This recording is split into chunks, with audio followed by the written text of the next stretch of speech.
Hello again. Welcome back to another live Paper Pioneer game.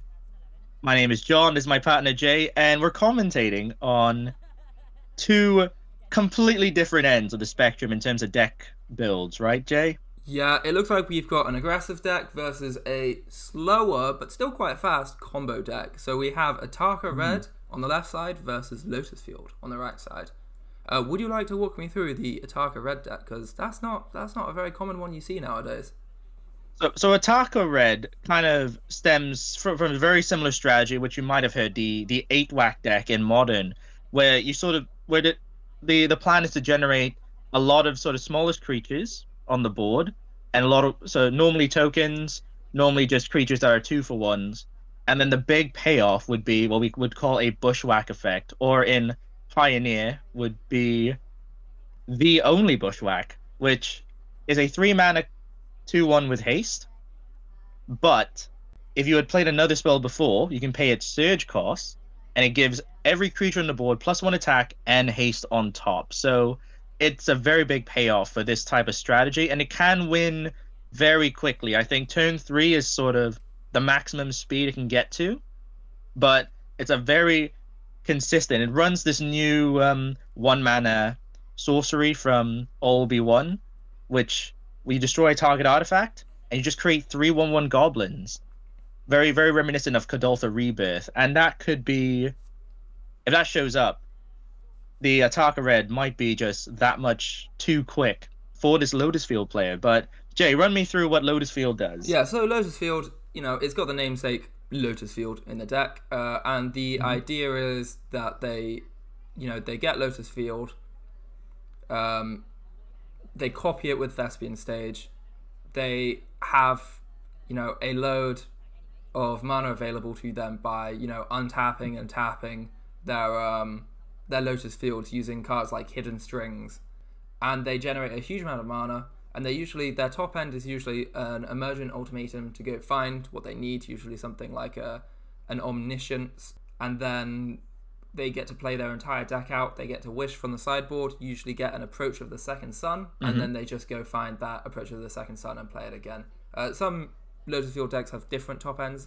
I know some nowadays have Lair of the Hydra as a way to win. Oh, yeah. Yeah, just sort of another payoff with all the mana they generate. Thanks both, and before we get into the action, just want to ask if you could possibly subscribe. It's free, and if you don't like us and these videos aren't for you, you can always unsubscribe. Helps us understand that you want to see more Paper Pioneer, and it'll help us bring you more action. We'll get back into the action on turn 3. Unfortunately, the Atarka Red player has missed a 2-drop card in this situation, so let's see where this game ends up. Back to Jay and John. It is unfortunate.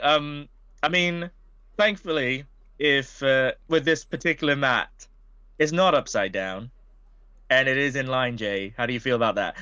That is true. That is good. Although that deck looks like a mess. Like the bottom card is completely slanted, and so is the top card. Oh my word. So I still have complaints to make. So I believe the Lotus Field player is now thinking whether there's some sort of instant that can take out the Grazer, but I really just don't think that's much of a consideration of whether they care that much. Oh, Atarka's command. Okay, so yep, just a generic at this point, just a generic pump spell anyway. So Atarka's command, you get to choose 2. So I believe the options they're choosing are deal 3 damage to target player, and also pump the team by +1/+1.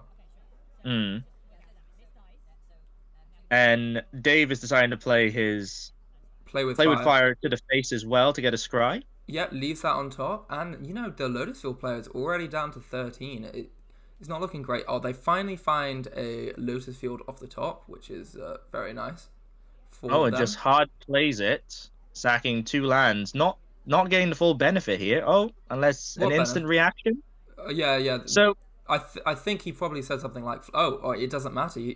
Look at his hand. There's nothing. There's a Dark Petition, and an Aaliyah, and another land. Oh, here we see the Lotus Field player, a Voldaren Epicure. That must be how they get the artifact to create the 3/1/1 goblins. Oh, and here is the card, and there it is. So I get this is exactly what I was talking about in the beginning. This Atarka Red player, Dave, It's just generating a lot of board, small, but there's a lot of them. That is 6 creatures on the board, 1/1s against a Lotus Field deck, which, like I said, opposite side of the spectrum.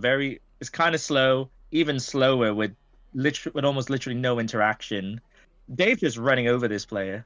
Yeah, I'm pretty sure that here you kind of just have to play the Lear, don't you? Oh no, we see a Pour of the Pages. I was thinking Lear to block, if anything. Oh, and we see them draw an Emergent Ultimatum. But they do have a Hidden Strings in hand, so potentially they can make enough. Actually, I don't think so because only 4 here. Yeah, because they only have the. Oh, we might see Lotus Field come down. They have a Lotus Field in hand, and they haven't played land for turn. So they could play a Lotus Field and then untap the 2 Lotus Fields with Hidden Strings. And then that's a 6-mana play, but what does the Lotus Field player have? Oh, so we in hand. So we see 4 floating.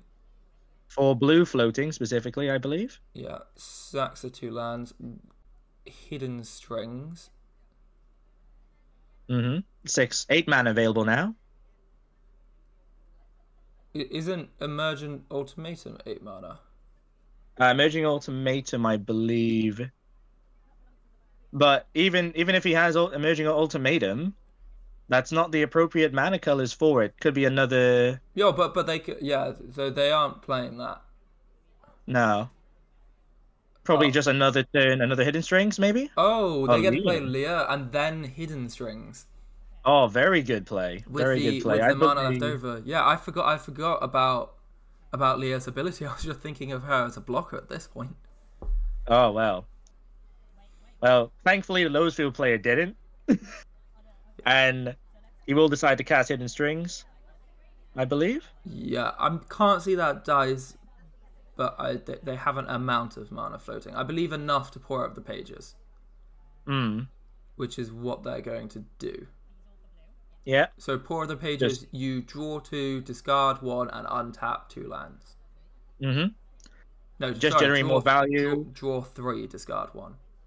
Yeah, generating a lot more value. Oh, and another Pour of the Pages.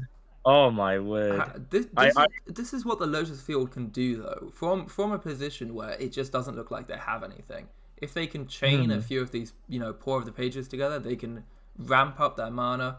Look at a huge amount of cards. And I believe, and that's it. Oh. And Dave is just scooping upon seeing the Emergent Ultimatum. And I believe the Lotus Field player wants to play it out. They want to win. Oh well, he's got to show the combo off, right? So the Lotus Field did the dance. It did the effort. He kind of wants to get the payoff, and he wants to show off. He wants to show this combo, but I think what it is that it's not necessarily an instant win. It would depend entirely on what was in the deck, right? I believe it's not a complete instant win, but it's very hard to come back from an Omniscience being played. And then also it looks like the other card is a tutor, so they're able to tutor for the wish card, and then wish from a card in their sideboard, potentially an approach from the second sun, like we talked about, as a win condition. And they're discussing about which card's got to go back, which card's going to get played. Oh, man. So this Lotus Field player, you may have remembered him from a previous video. He is the man that created the Stack Macarena, or the Stack Burger. Oh, and here we see Approach of the Second Sun. So I believe the Lotus Field player is just walking them through.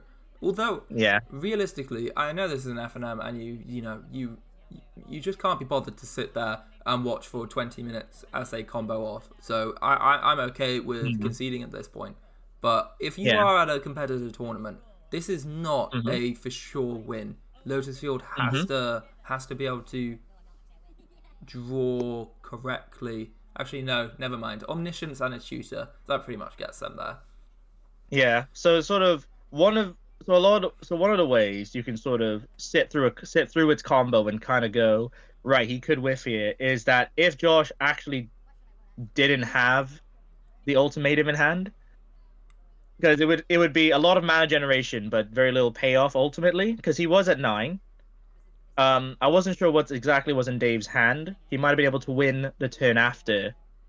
So the Lowe'sfield player may have been able to combo off just in time for that. Yeah. So in terms of what the players are bringing in, the Atarka Red, I'm not so sure, but Lotus Field, they might bring in the Hexproof Leyline to stop the burn spells. I believe is Atarka targeted? Atarka's command, is it each opponent or target opponent?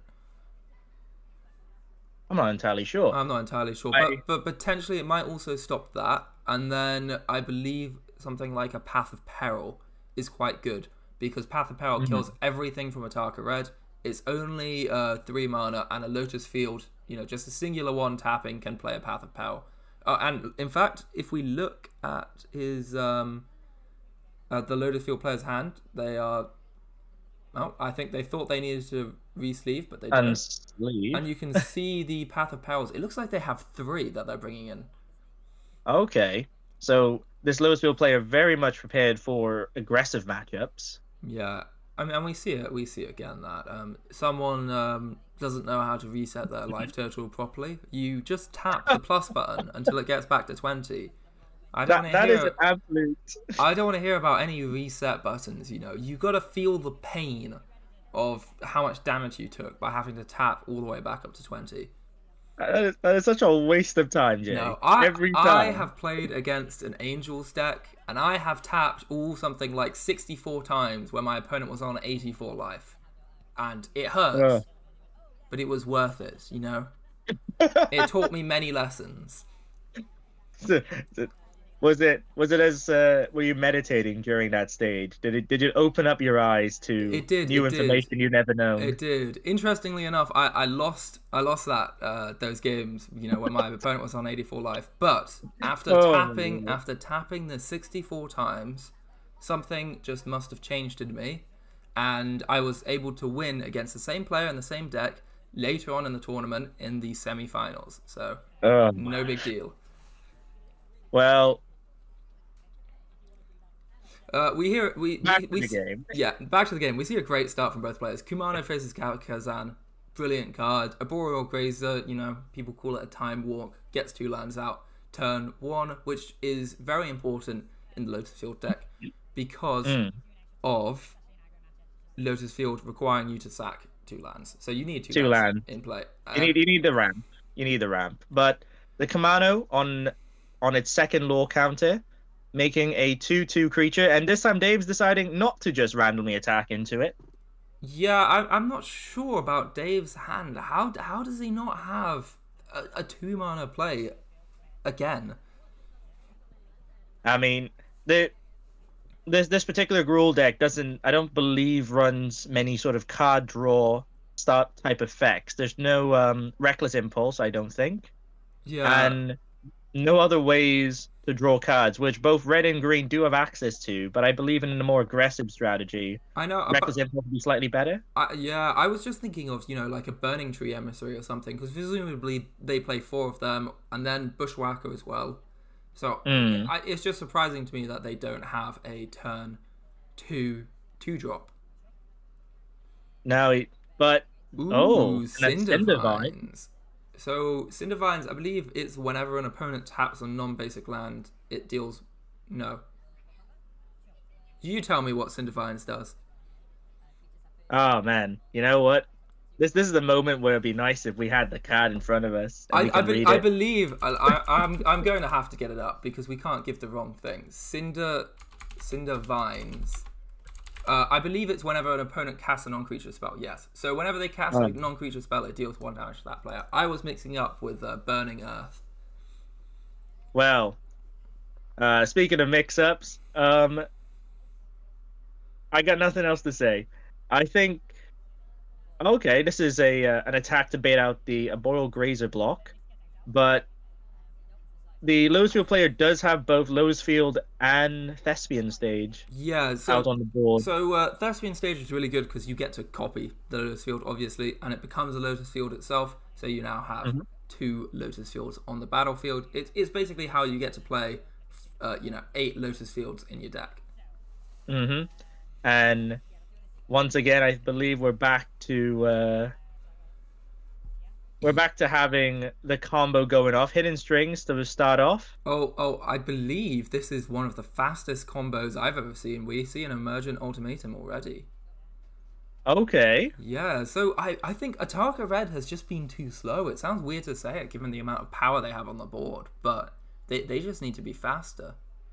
Oh, I don't think the Cindervines was good enough here. But potentially, the Lotus Field player now is limited to 11 spells. Well, 11 non-creature spells. And I believe Omniscience and their Stark Petition, or whatever the Lotus Field player chooses, they are still cast. So the Cindervines will still deal 1 damage to them. But this combo could be back-breaking enough, right? Omniscience, essentially the exact same 3 cards we saw in the first game. Yeah. And Dave's putting back the exact same card. No, he's putting back the tutor. No, I think they're both tutors. There's 2 tutors. Ah, I see. Yeah. And he's leaving Omniscience alone. Just gets the card he puts back anyway.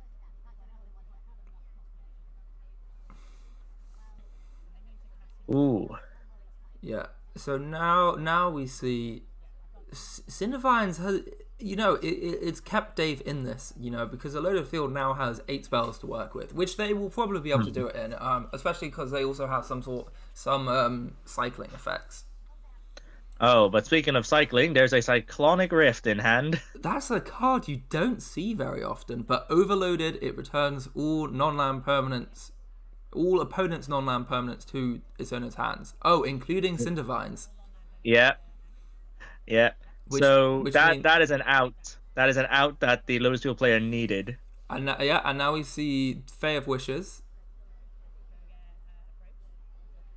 And he's going through the motions again, what he's about to do.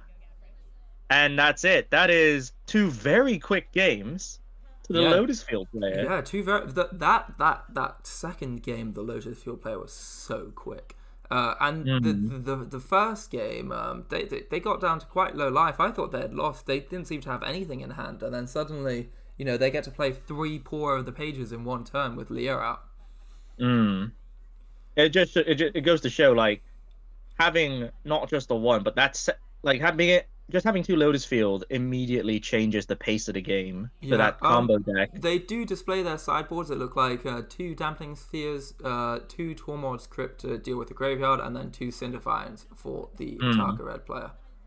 And these are legitimate choices that the Atarka Red player could have chosen into this style of deck, right? Dampening Spears to stop the multiple casts or to make them less powerful. Dampening Spear also stops the lands, doesn't it?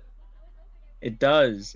And the Cindervines as well, as we've just seen, was a clock at one point. Had the Cyclonic Rift not shown up, it might have saved Dave the game there. I think the Lotus Field player will be extremely happy with winning against such an aggressive deck, because aggressive decks are meant to be the Lotus Field player's weakness. And we see those Path to Perils. Didn't even need it. Yeah. Anyways, that's all we have time for. Thank you. Goodbye. Thanks everyone for watching. Follow us on the next one. There's more content here on the channel. Just give us a follow, like and subscribe if you love Paper Magic, and we'll see you again soon.